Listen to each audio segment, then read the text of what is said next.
Martin Luther King Jr. was born in Atlanta, Georgia in 1929. His father and his grandfather were Baptist ministers. When he was a boy, Martin went to a school for black children only.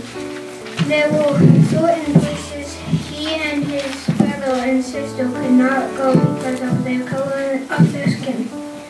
He wondered why. Martin grew up to become a Baptist minister like his father and grandfather. Many people listened to the powerful words of Martin Luther King Jr. He said he had a dream, and his dream helped to change the history of our country. Martin Luther King Jr. lived at a time when there was a need for change. We will see now his dream helped to bring about that change.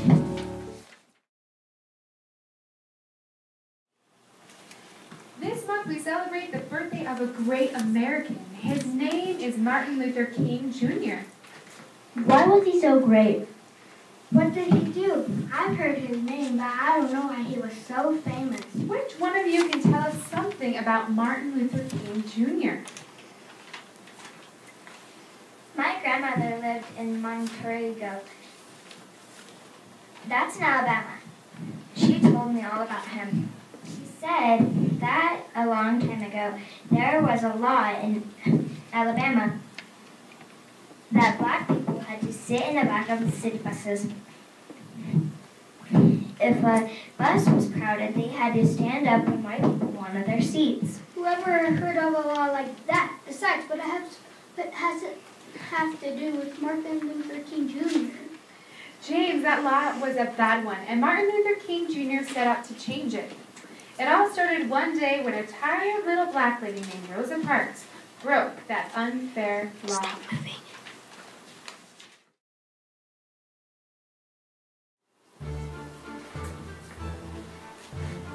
Alright, folks, let's get up.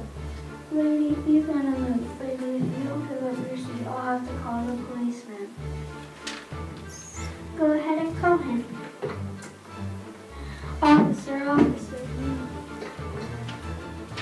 Lady, if the driver asked you to stand up, why didn't you? Do you think it's right that I should have to stand up for white folks? I don't know. The law is the law. I'll have to arrest you and take you down to jail for breaking the law.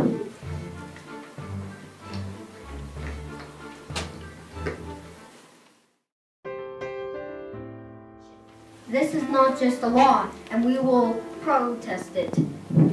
We will not ride the city buses in Montgomery. We will walk, we will ride mules, we will drive wagons and share cars, but we will not ride a bus until the law is changed.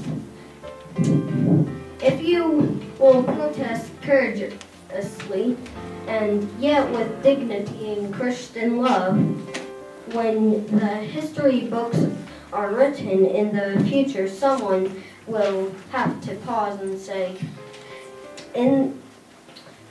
there lived a great people, a black people, who had the courage to stand up for their rights, and we are going to do that.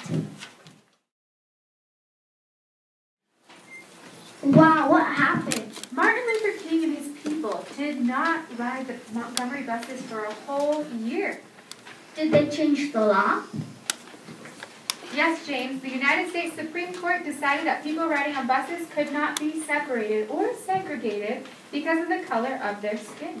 And Martin Luther King Jr. won a victory for all the people everywhere in the United States, didn't he?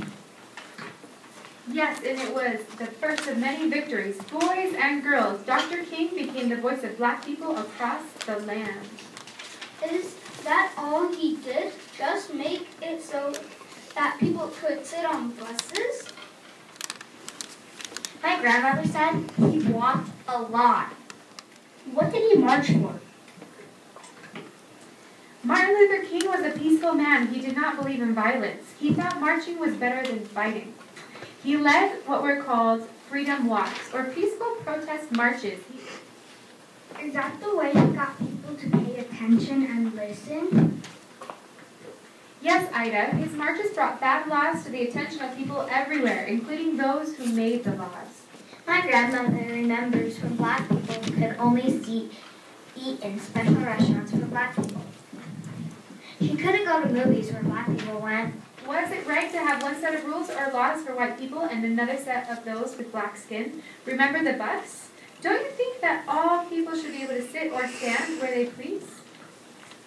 But I still don't understand how Martin Luther King changed things. New laws were needed to bring change, David. Martin Luther King Jr. marched and preached about the need for change and the right to equal laws and the treatment for everyone. Many important people, both black and white, heard his words. They joined the Martin Luther King movement in cities all over America. I saw something on TV that happened a long time ago. Marchers were carrying signs, and there were so many people you couldn't see the streets or sidewalks. Once Dr. King and his friends led 200,000 people on a march in the nation's capital, Washington, D.C. It was the biggest public action by a group of people in the history of our country. Brothers, this is a peaceful freedom march. The people of our country will see us and hear our voices. They will know that we must have new laws. Laws that are the same for all people. We will march to the steps of Lincoln Memorial. That is a good place to talk about equal rights and freedom. Let's go! Sing out freedom!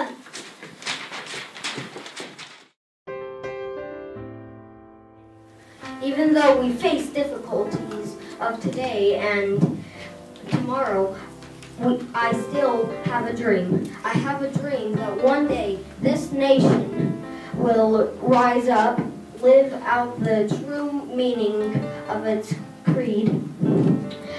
We hold these truths to be self-evident that all men are created equal. I have a dream that one day the red hills of Georgia, the stones of former slaves, and the sons of former slaves' owners will be able to sit down together at a table of brotherhood. I have a dream that my 4 little children one day will live in a nation where they will not be judged for the color of their skin, but by the content of their character. When we allow freedom to ring from every town and every hamlet, we will be able to speed up that day when all God's children will be able to join hands and sing in the words of the old Negro spiritually, free at last, great God Almighty, we are free at last.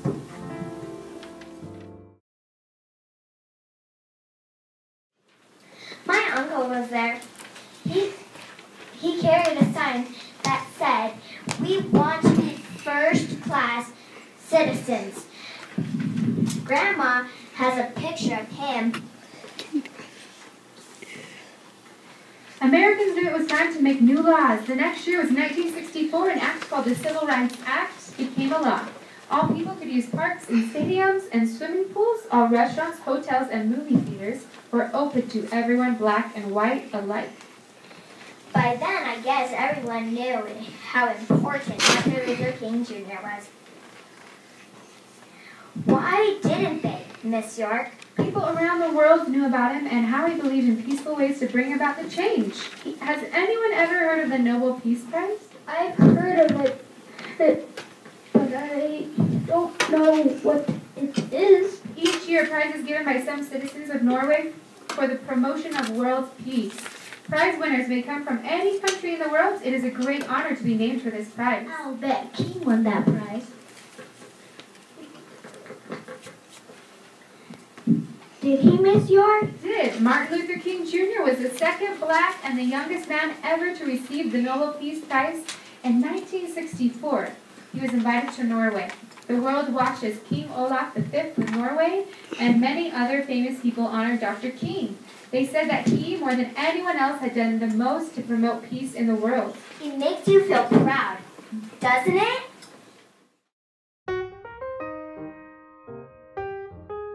Man can come over observation and violence without resorting to violence. The Nobel Peace Prize was not a personal honor.